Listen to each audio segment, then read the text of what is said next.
Bizim her zamanlı da var, emme şu zamanla bir ulukon dert, bir mirisçilik, yayran bir mirisçiliğin miri, Arapla tesvif diye, işimiz ertiye koymak.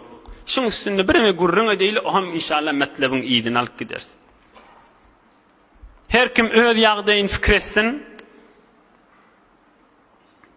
bir qawy iş, her bir Müslümanın yadına düşüye gezip beke. Bir jowan oglan, ya bir jowan gyz oglan, birden Hudaý tarafliyin, ferişte yüreğini oklaya, ay şu günahını men etbereyin diye. Bir öwrenişen, hemişe bir günahı murtakip bolup be, ay şunu men etbereyin deyip yüreğine düşüye. Her bir Müslüman adama. Son bir tor ferişteler Hudaý Taala iyi veripdir. Fakat Müslümanların yüreğine qawyynda ol oklawatyda. Pak Allah'ın lütfü be. Ay men inni şu günahını etbereyin bolludu midennem didiriyen. Ay men inni Kur'an-ı Kerim okuyup başlayın. Kadi her gaysının adına düşüyendir. Ay men bir Kur'an okuyayım. Ay men bir Kur'an hefsedeyin. Ay men bir qawy şedeyin deyip yüreğe düşüyendir. Şon pak Allah ferişteyi veriyor bizim kalbimize koymağa. Emme şu taada biz nämet yes? Qawdygyny ne bilyasa? Ay arada gelsin deyip şonu göddeşiyes. Ya ayet geçireyin yes. Ya imtihanatlam geçsin yes. Öwde imtihanatlam maşo geçsin. Öwde toyum maşo geçsin. Oğlancık dünyaya gelecek bolýar şo geçsin. Tatilçilik tabastan maşo geçsin. Tomus geçsin. Yaz geçsin. Kış gelsin. Güýüz gelsin. Şeýtdirip barýar. Yaş 20 bartdır. Häzir yüzünden Kur'an okuyup bilen akta. Yaşı 20 gelipdir. Yani balığı olanın 6 yıl, 7 yıl, 5 yıl yetipdir. Häzir yüzünden okuyup bilen ak Kur'an-ı Kerim'i. Pak Allah'ın kelamını öz öwrenin hatına sowady da va azıcık zaman şoňa wagtyny geçirse Kur'an-ı Kerim suw boljak. Häzir yüzünden okuyup bilen akta. Näme diýip? Hey erti, hey birun, hey falanım geçsin, hey toyum geçsin, hey nämem geçsin, ay şıvır mamulam doğrulansın, ay şıvır tükanım açılsın, ay şıvır işim yola düşsün, ay şıvır falan yurdu barqaydeyin, bir ticaret edeyin. Ondan 5 yıl geçipdir, häzirde duran akta şoňktyn. Ay şılayım geçti men qazalym başlajak, ay şaýym geçti men näme etjek, häzirde başlan akta. Ey imanly dogullar, näme diýip öz günümüz özümüz güýmeýäs. Nämämiz ertiye goýmaly? Araplan bir mesele var. Kullu yawmin atin bi meşagilihi. Her gün öz işi bilen gelir. Her gün öz hısırtısı bilen gelir. Ertiye goýýar, meger erti bikarmy? Ertiň özüne göre iş bar ahim. Birun özüne göre iş bar ahim. Toydan soňra mı goýjak diýäs? Toydan soňra da özüne göre işi bar. İmtihanattan soňra diýäs, imtihanattan soňra da ýene özüne göre işi bar ahim. Meger görmedikmi, şmadesini öýüd başymdan geçmedimi? Falan zat okuyacak, falan zat etjek, falan zat näme etjek diýip, häzirde üstünden maramyda. Häzirde ýerine ýetiremdi. Addas fırsatı ellen bermedi. Ýabyşdy Rasulullah jana we tarihde sebit bolup ir mümin musulman bolanlardan bolup gönönüp geçenlerden boldy dünýeden. Fırsatı ellen bermedi. Ýene de fırsatdan çüreyim. Çün esasy ilunumyň derdi bolupdyr. Bizim wezifämiz eşitdirmek, eşitdirmegimizden önce özüm amal etmek. Menne ýaxşyca eşitin. Bir ilunumyň içinde käde imtihanat, käde toyum geçtin, käde aýt geçtin, käde falan diýip goýýar. Ýene bir zat bar. Şol bir oturşýan adamlamyz bar da. Şondan utanýar.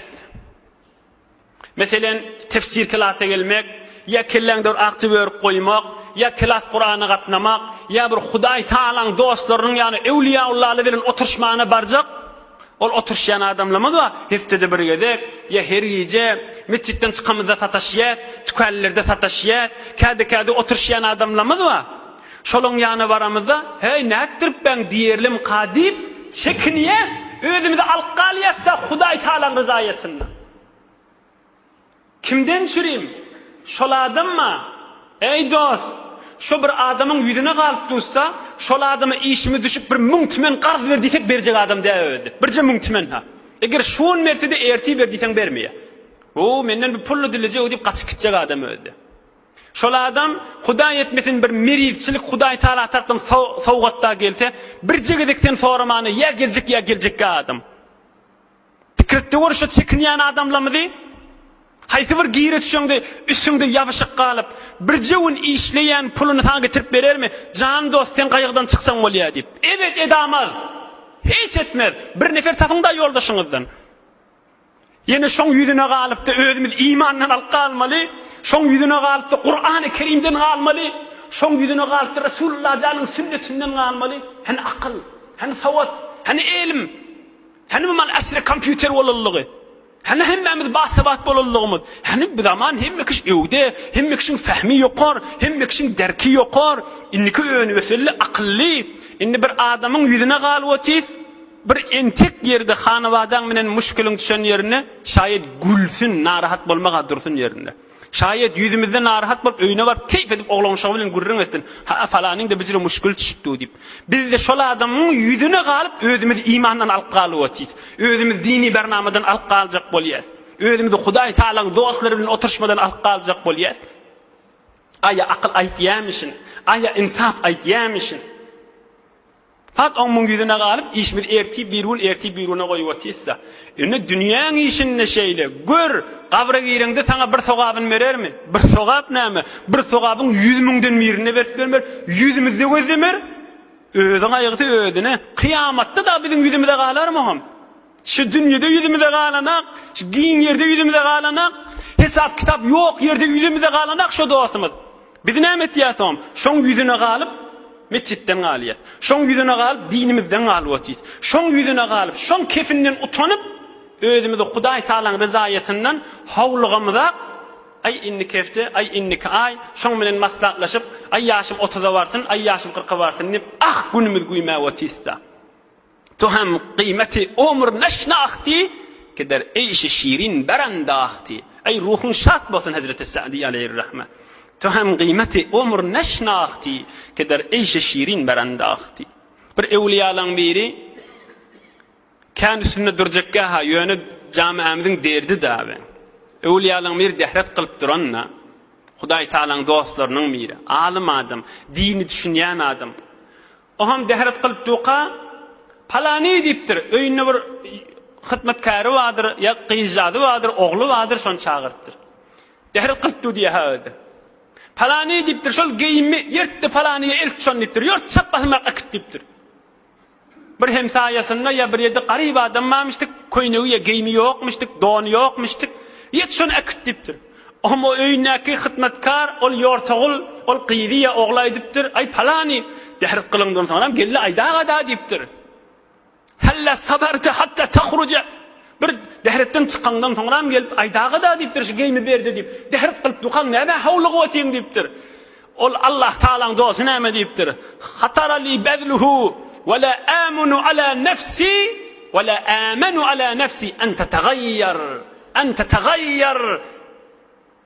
Şmahal dehret kılıp duqam yüreğime düştü şu geymimi bereyin deyip ay dehret kılımdan sonra barıp bererin diýensem nefsim men evmege çakana ay näme gerek berdi yörme diýerim kadip gorkýan diýipdir. Şmahal ýadyma düştü urudyny şu geymimi diýip aýtdym diýipdir. Kan zatla biziň ýadymyza düşýär. Ay şon ertiýe dertiyat şo gaşyna galýada.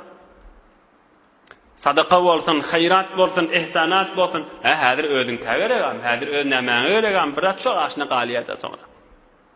Dehret kılıp duqa uğradypdyr. Hawlykmy işte gelende berada diýipdir. Ýok, dehret kılýansam nefs şeytan meni allap berdirmermi kadip gorkýan diýipdir. Şmahal ýadyma düşdi, uğratsana şonu akisine basmyrak diýipdir.